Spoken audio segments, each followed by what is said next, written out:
Pakistan Peoples party کے رہنما منظور وسان نے دعویٰ کیا ہے کہ نواز شریف پر جس کا بھی ہاتھ ہو وزیر اعظم نہیں بننے دیں گے۔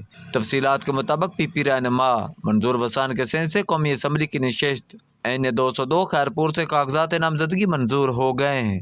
اس موقع پر میڈیا سے گفتگو کرتے ہوئے پیپلز پارٹی کے سینئر رہنما کا کہنا تھا کہ مولانا فضل الرحمان کی خواہش ہے کہ الیکشن ملتوی ہوں، اور اگر عام انتخابات ملتوی ہوئے تو لمبے عرصے کے لیے ہوں گے۔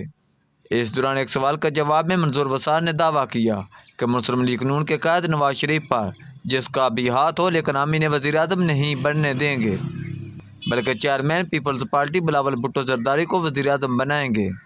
علاوہ ازیں پاکستان پیپلز پارٹی کے مرکزی رہنما منظور وسان نے عام انتخابات میں کچھ روز کی تاخیر کا خدشہ بھی ظاہر کیا۔ انہوں نے کہا کہ الیکشن میں کچھ روز کی تاخیر ہو سکتی ہے، سیاسی اتحاد بنتے رہتے ہیں، لیکن سندھ پیپلز پارٹی کا گڑھ رہے گا۔ 8 فروری کو ہر جگہ تیر ہی تیر نظر آئے گا۔ شفاف الیکشن ہوئے تو پیپلز پارٹی ہی جیتے گی۔ ہم نہ پہلے لاڈلے بنے ہیں اور نہ بنیں گے، ہم عوام کے لاڈلے ہیں اور رہیں گے۔ پی ٹی آئی سے کوئی خطرہ نہیں، ہر جگہ مقابلے کے لیے تیار ہے۔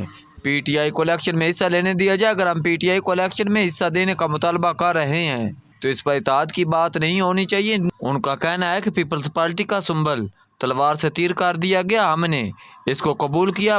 ہم الیکشن کا عمل شفاف چاہتے ہیں۔ پی ٹی آئی والے اگر عوامی پروسیس کرتے ہیں تو ان کو آج ان حالات کا سامنا نہ کرنا پڑتا۔ نون لیگ پی ٹی آئی کو الگ رکھنا چاہتی ہے تو اس کا جواب وہ دیں گے، تاہم ملکی حالات اس بات کا تقاضا کرتے ہیں کہ الیکشن کے نتیجے میں بننے والی حکومت اور اپوزیشن تعمیری باتیں کریں۔